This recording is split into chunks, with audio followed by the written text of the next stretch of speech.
So I suspect we're all here. Um,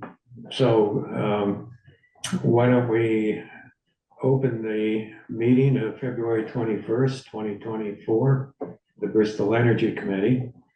And we'll begin to see if there are any citizen comments or concerns. Jim, do you have anything you want to ask, bring up, whatever? Not right now. We'll see how you guys do. Okay, well, we'll keep on us. There is one that actually is number 8 on the agenda. That was a citizen concern from Joe Bouvier. When I was with the select board a week ago, talking about EV chargers and other stuff, at the end of the meeting, Joel leaned over and said, I would really like you guys to revisit the natural gas pipeline. And so I think, having been asked to do that, we should discuss it, but I've put it on as an actual agenda item about how we would go about doing that. But that was a citizen concern. Okay, so I think kind of a surprise yes, I was at the meeting too, and I was like, oh. You didn't look surprised. You were very calm. well, and Joel and I have had conversations. Yeah. In fact, when they reviewed me for, I think it was the Regional Planning Commission, Joel posed a hypothetical that if the natural gas issue came up again, would I be willing to represent the town in a fair way? And I said, what the town citizens, what they truly want is what we have to reflect. It's our job to, I think, provide information, and then I think we would need to survey the populace and see what the actual the feeling is, and then I think we would report that to the select board. But I think that's our obligation, no matter how we individually feel about it. So we'll get to that in number 8. Could we approve the January meeting minutes? Yes. Okay, second, third, thank you. And is there anything else that you would like to see on the agenda?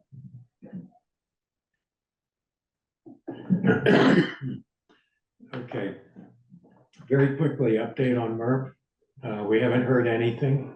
I'm told that by the engineer who led the team that probably early to mid-March we'll get the report. And at that point, the volunteer assignments, I think, will kick in as we go forward. Update on EV chargers. As it turned out, what we had been thinking, that we would only have to pay $2,000 to install the EV chargers, there turns out to be a cap on the work and installation of $20,000. And so a significant part of the bill was the actually make ready.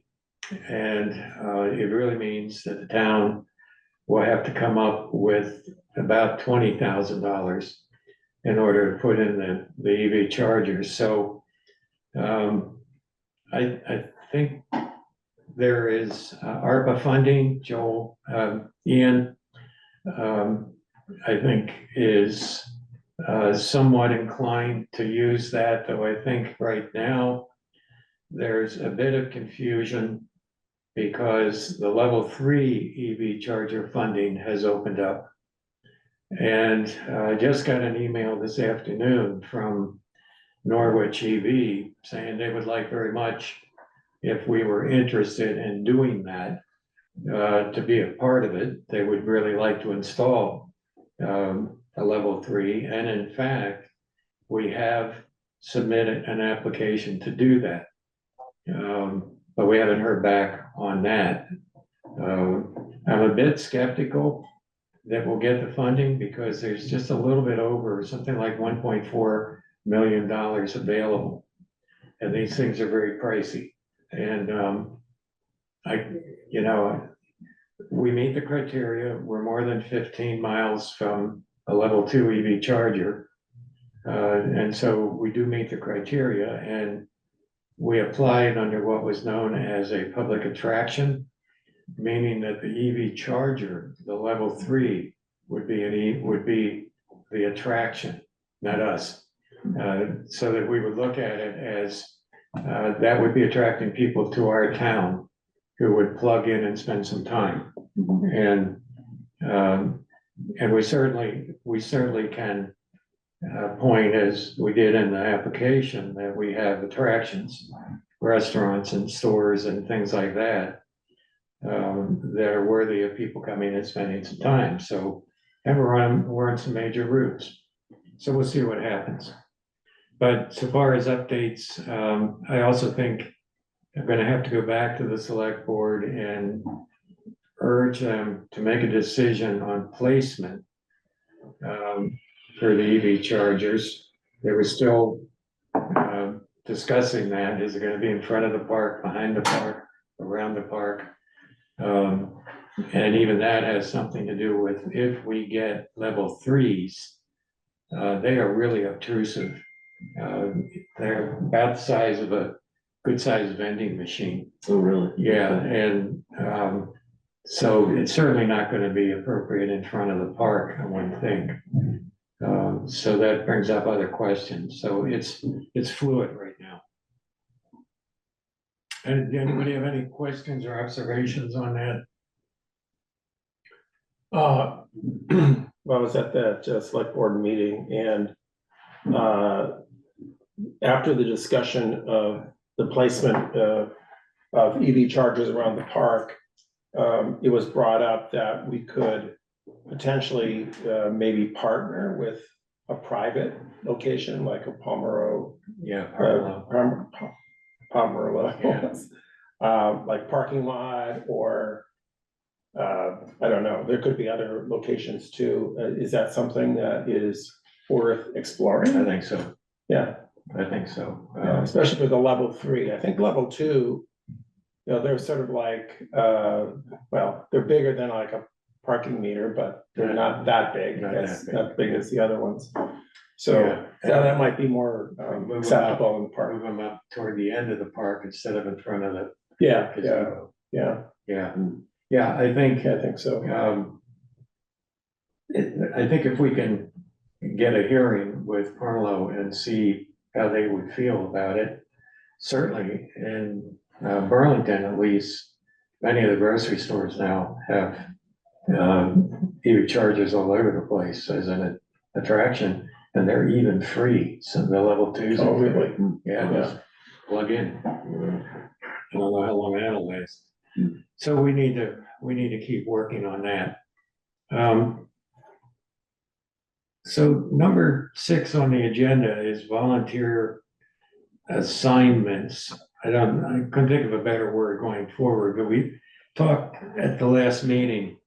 Now that we have a kind of a full crew, dividing up the responsibilities according to expertise, interest, and so on. And the list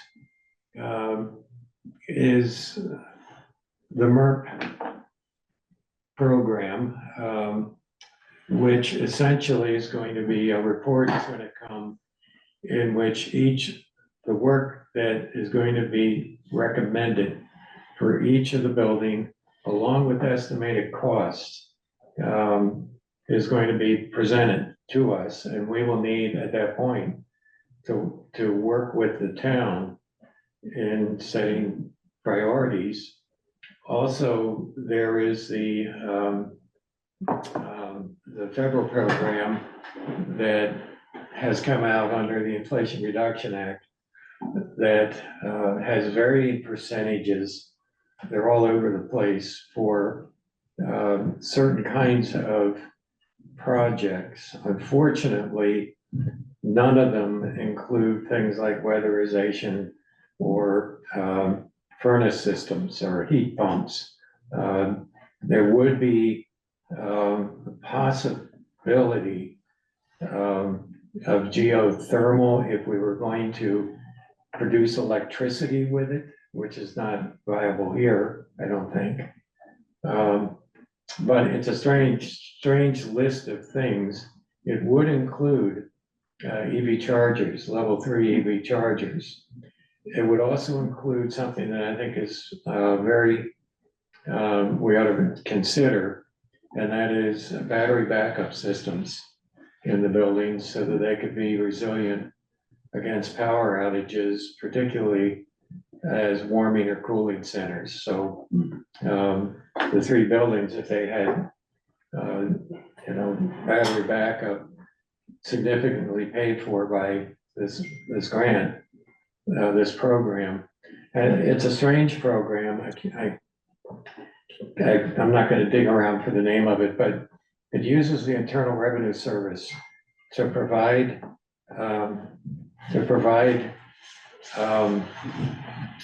refunds, essentially, that you never paid in. And it's just the federal government needed a way to get money back to organizations, and it's open to not-for-profits, municipalities, tribal lands, all kinds of things. And what happens is for example, if we decided to install battery backup as part of the renovation of our 3 buildings, we'd have to pay for it. And then the federal government will refund us a significant portion of that. And this is the wrinkle that kills me. And then we don't have to use it for that. We can use it for anything we want. Well, because you've already spent it. Yeah, Yeah. and so Right. it's really interesting. So all of that could come into play with the MERP program, and I know Maddie is looking into it. I attended a webcast on it, and actually, did I forward a slide deck to you guys on this? On the MERP? No, on this Okay. program. Oh, Is this the direct pay program? thermal Yeah, energy. right, Yeah. Yes, you did send that out to us, I think, Richard. okay.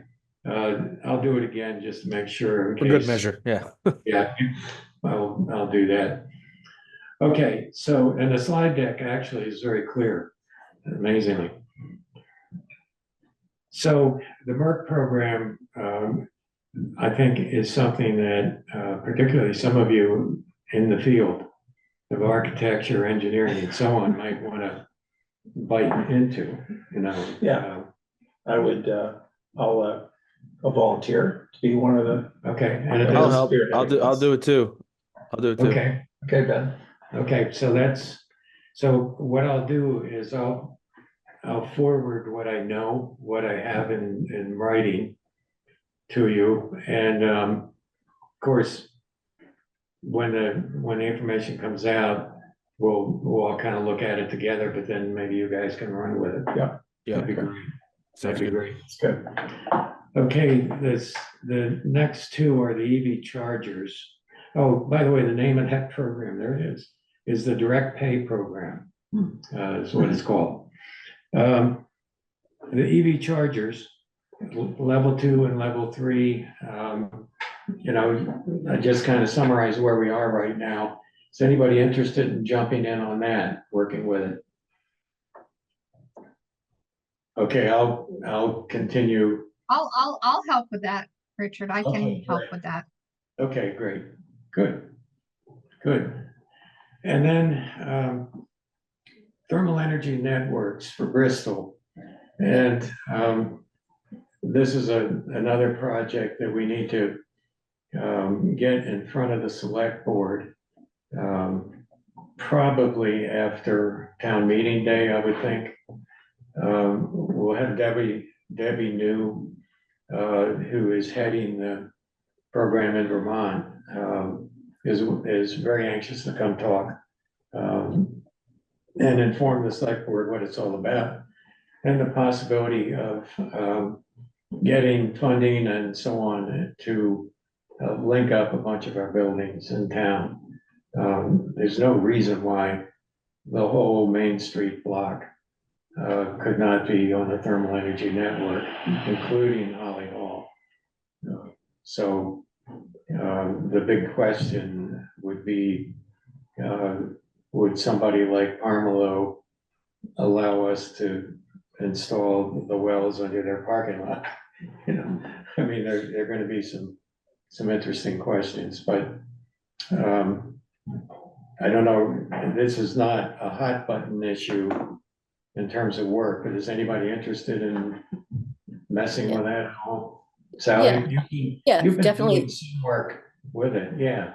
Yeah, but I don't know when my term ends. But I definitely want to be a part of the thermal, whether I'm on the energy committee or not. Well, the terms can be renewed. You know, terms, it's just a matter of that there are terms, but not term limits. Okay, Okay, so when your term ends, you can re-up. okay. And that's why, in a way, it's, you know, not all that meaningful. Except if they want to get rid of one of us, then they can Yeah, say. and I feel fine about another person coming in to just get fresh energy on the committee. But I also would still, if I wasn't on, I would still like to help out with the thermal energy networks, because I'm definitely really interested in that. Okay, so let's see. I'm gonna put Sally there. And EV chargers are gonna be Allison and me.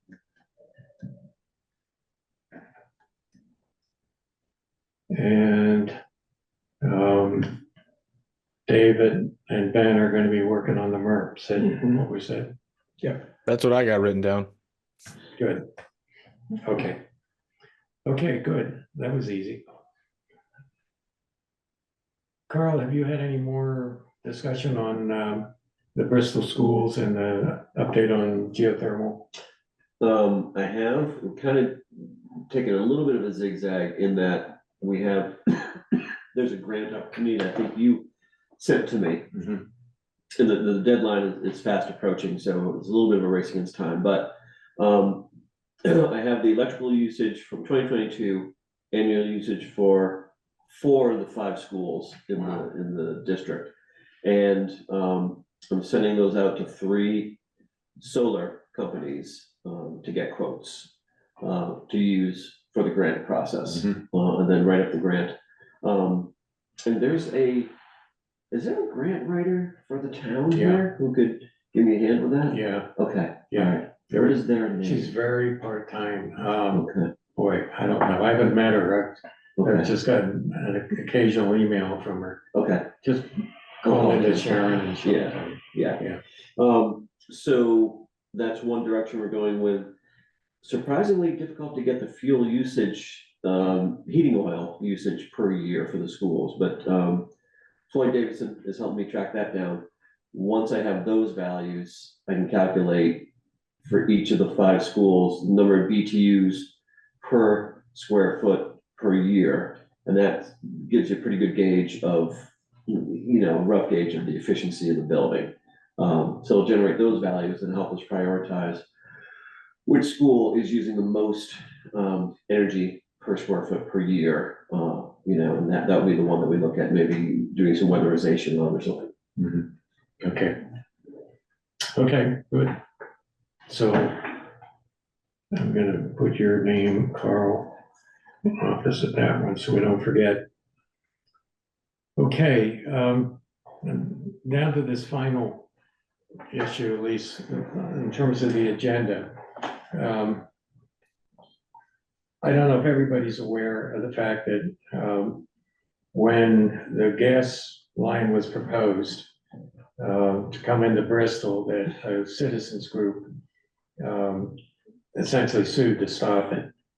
And many people in town were not happy with that.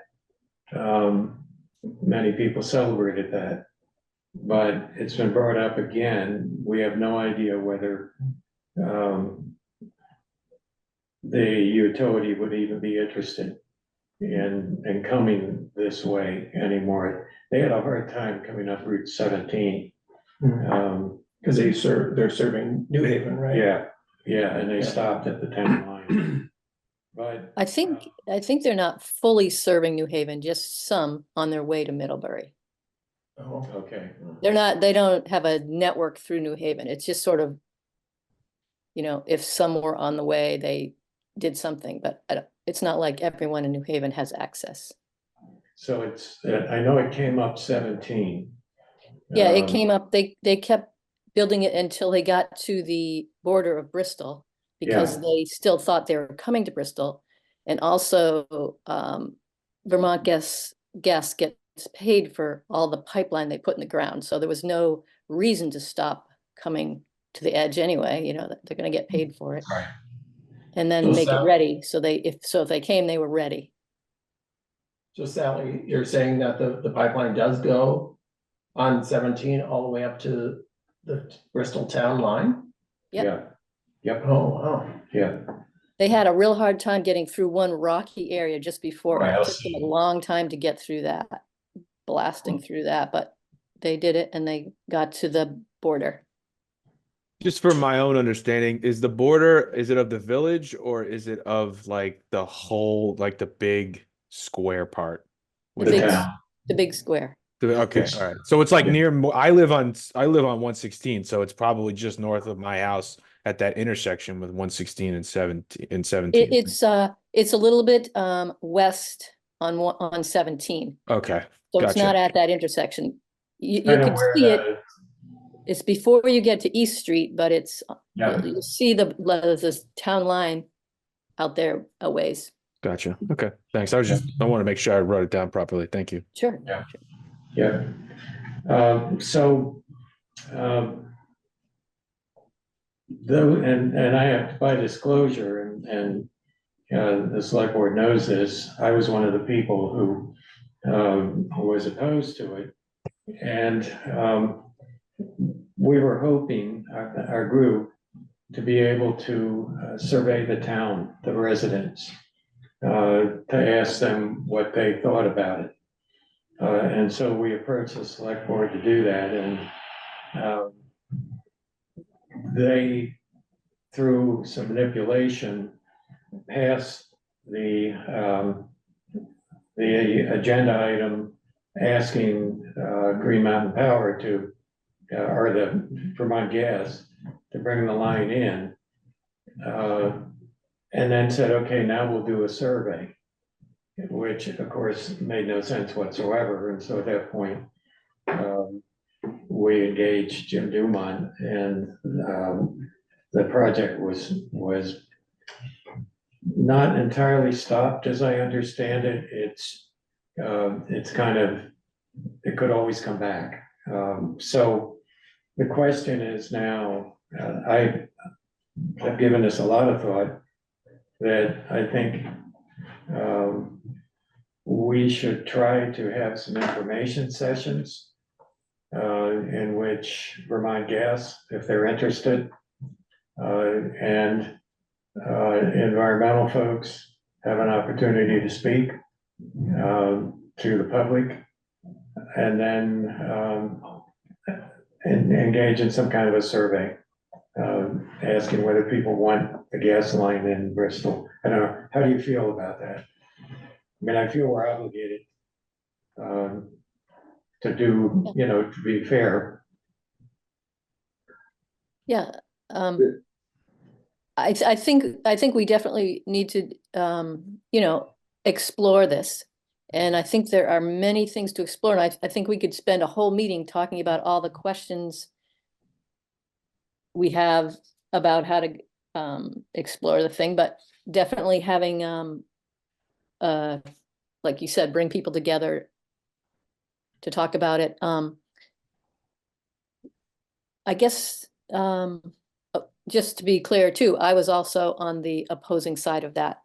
And one of the things that happened that you didn't mention, Richard, is that we asked the town if we could just have a vote, or ask the select board if we could just let the town vote, and they said no to that. And that's why we went toward Jim Dumont to have help with that, because it didn't seem fair that so many people were going to be put in the way of having gas pipelines buried alongside everyone's home in the entire village. After we had just heard about this huge explosion in North Attleboro and stuff. I mean, it was just a big issue. And it didn't seem fair that some people who wanted gas could get it and we'd all have to be exposed to it that closely in the village. Go ahead. Jim, go ahead. Go ahead, Jim. You're muted. You're muted. Based on what you two guys just said, it would behoove you to recuse yourself from any investigation into the situation, wouldn't it? I couldn't catch you. I Yeah, what said did you- because two of you have an interest in this, that you basically stop the town from getting it. I think you should both recuse yourself from any further investigation into this. Wouldn't you Okay. think that would be fair? Well, Okay, and as far as the town vote, there was procedures that I recall why they didn't allow you to do that. There's a certain procedure you have to follow to be able to get something put up for a town vote. Okay, and apparently you two sides couldn't get together on that.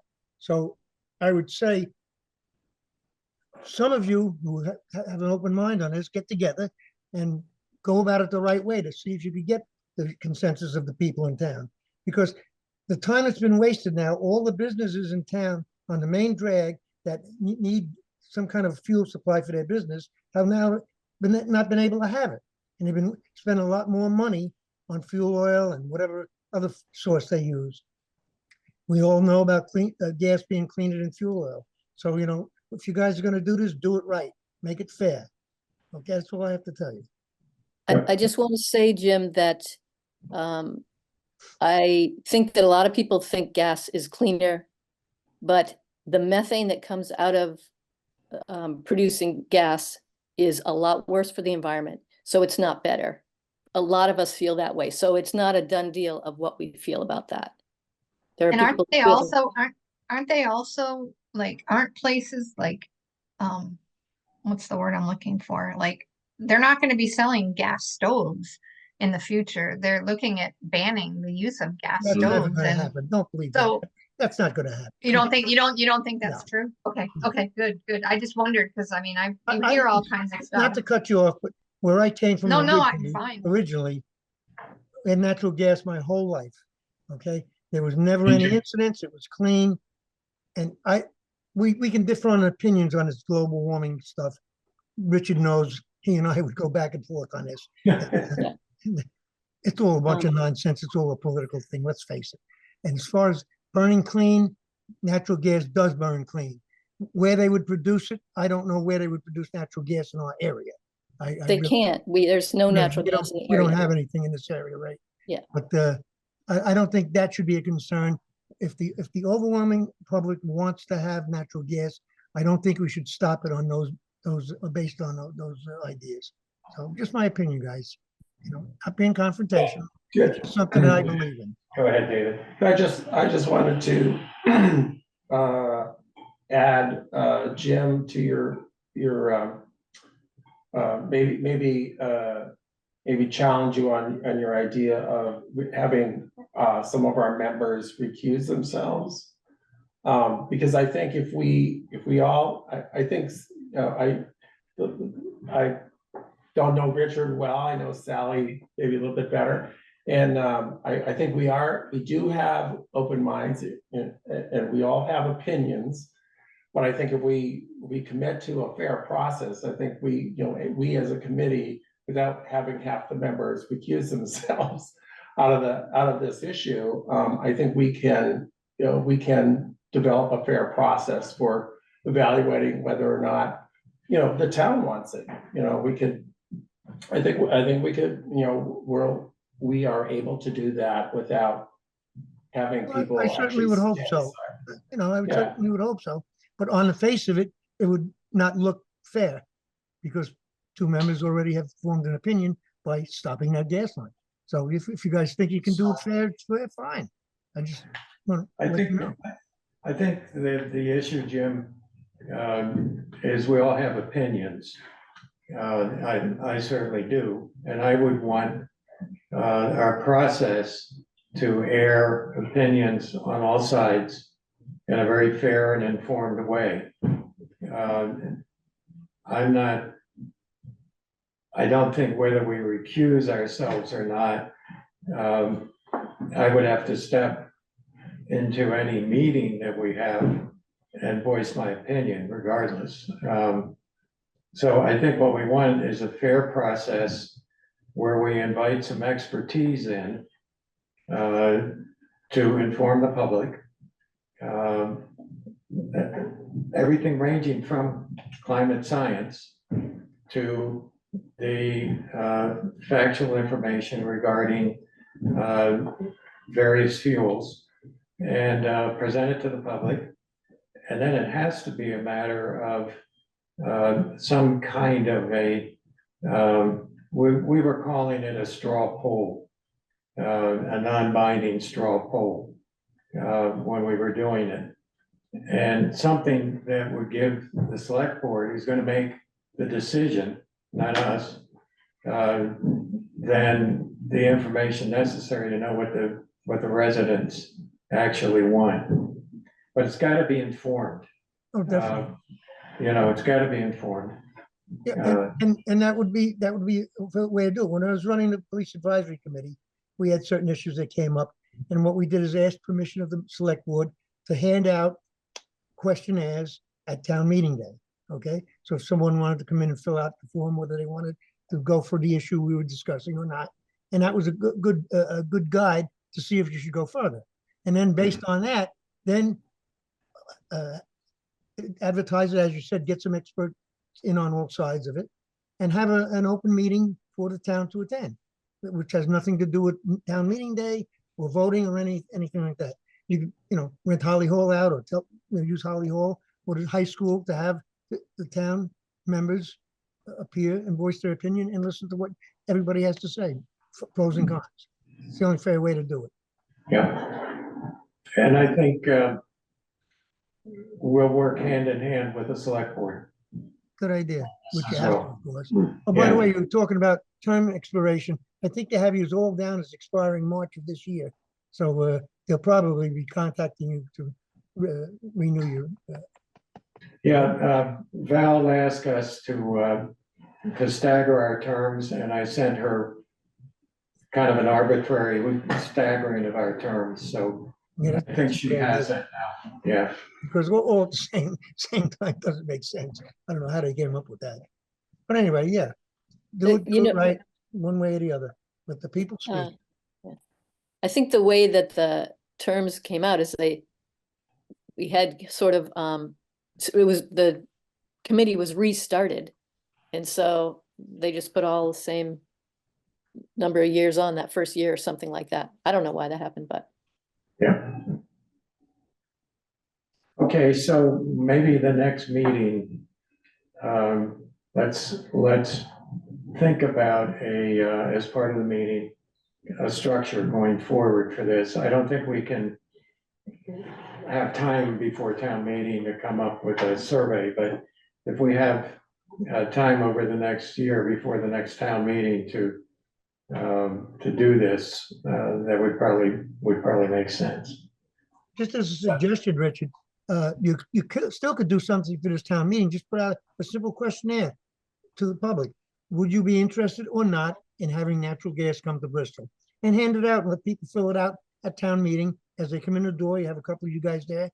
And that would give you a gauge so you wouldn't be wasting more time.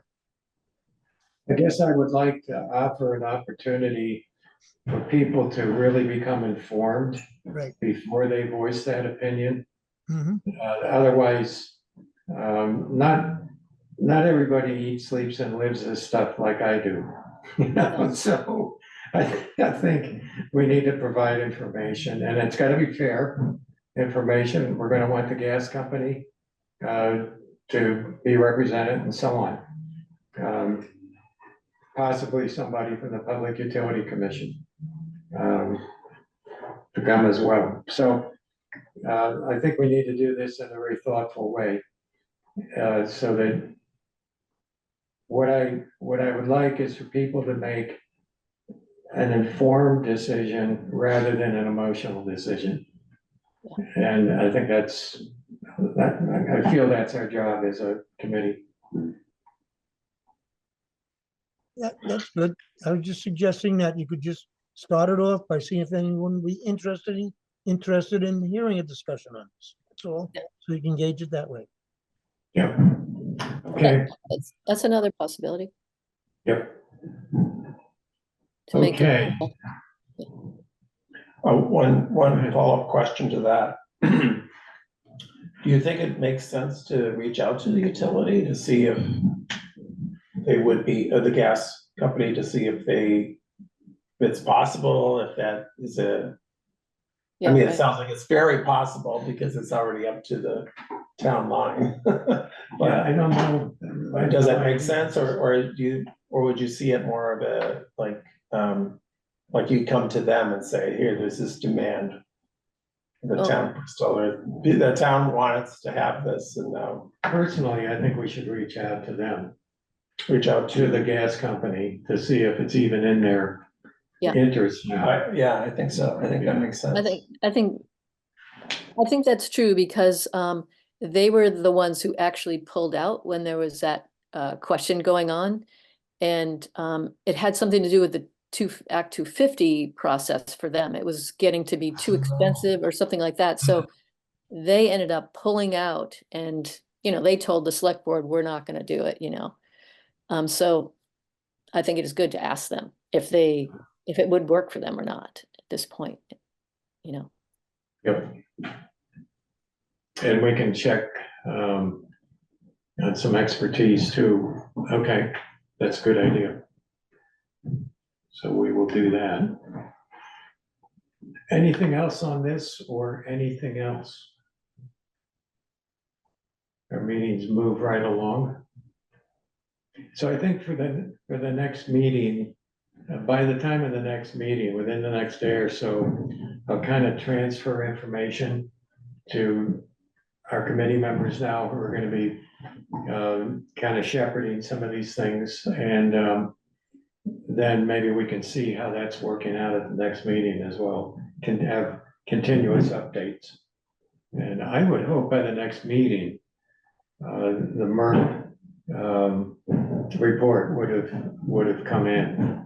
That would be terrific if that were the case.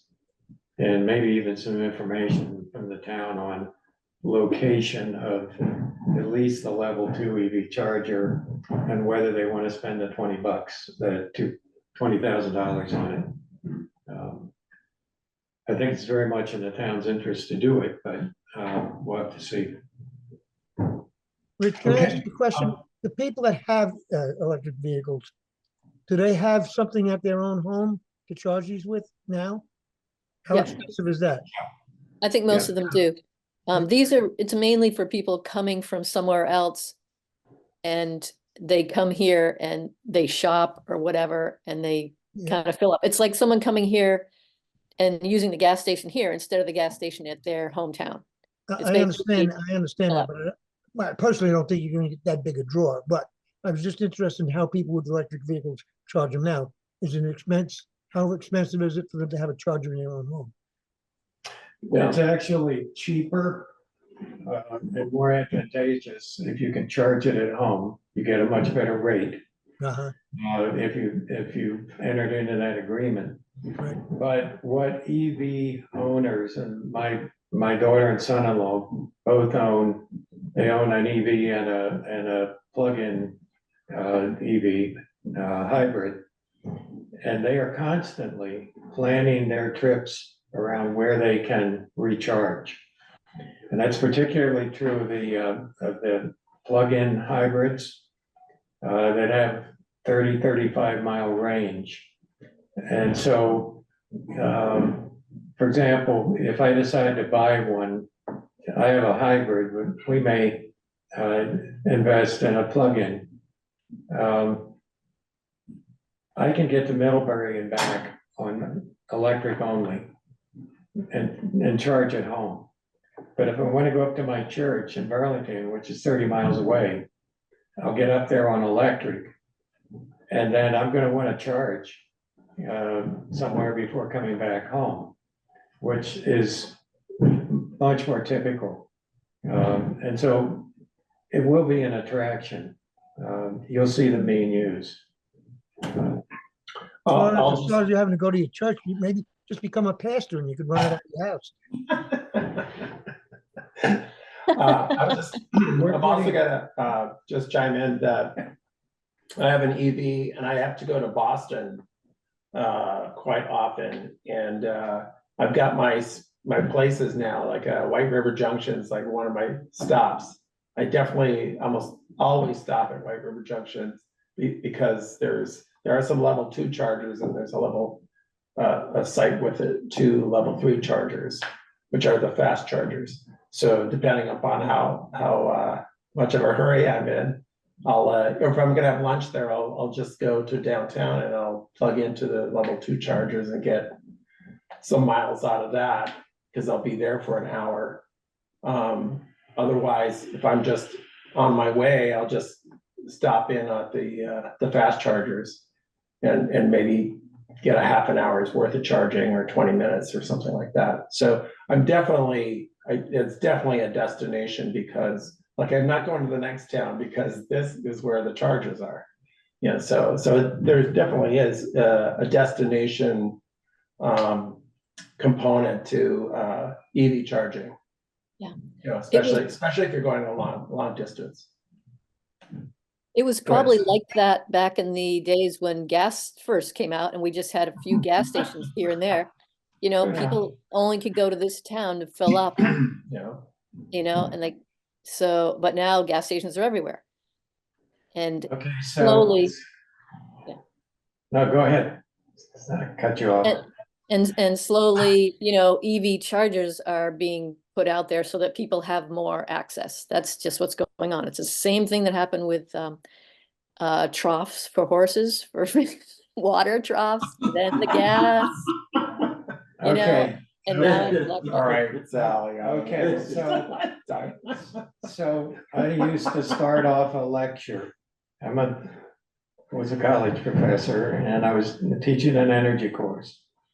And my first question was, how in the world did hoof and mouth disease result in the decline of the steam-powered vehicle back in the early 1900s? And the question was, people would go out for a Sunday drive in their steam-powered car, which was a wonderful car, but they needed to stop and get water. And they didn't have service stations and things then, but they had horse troughs. And so they would fill from the horse trough. Well, in New England, there was a real epidemic of hoof and mouth disease that affecting horses. And so they drained all the troughs. And people were suddenly finding, whoa, this isn't working out so well. And the electric vehicles didn't have any range at all. They were only good for traffic, for taxi fleets in the cities. And so the smelly, stinky gasoline engine that you, at the beginning, had to go in front of with a lantern, warning people you were coming so you didn't scare their horses and dogs. Okay, that's enough open mouth. I was just thinking, Richard, if we should, I mean, we were talking about terms, when Sally was talking about it.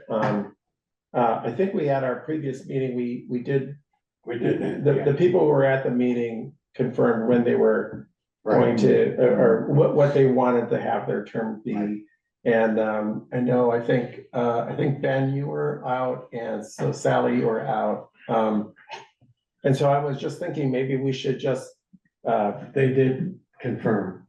They confirmed, but I don't know what they confirmed. So, Oh, wow, so can we just all talk about what Okay, our hang on, let's see if we commitment is, or maybe, if I can find it.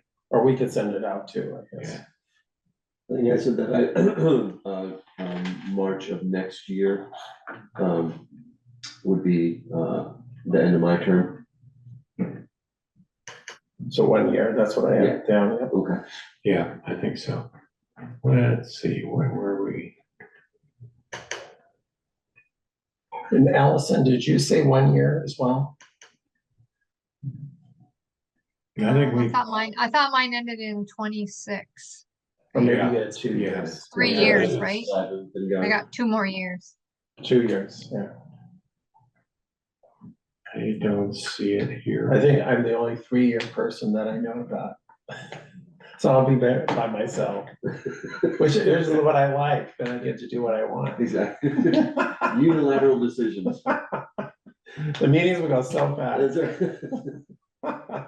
We're rocketing right along here. No, I know we actually, you have it to 8:30 and it's. I don't see where I stopped it. I'll have to look it up. Okay. All right, so, nothing else for the good of the cause? Good to see everybody. Good to Thanks, see you all everybody. too. Thanks. I'll Thanks send for the taking meeting notes, notes out. Bill. Thanks for your thoughts, Thank you. Jim. Yeah,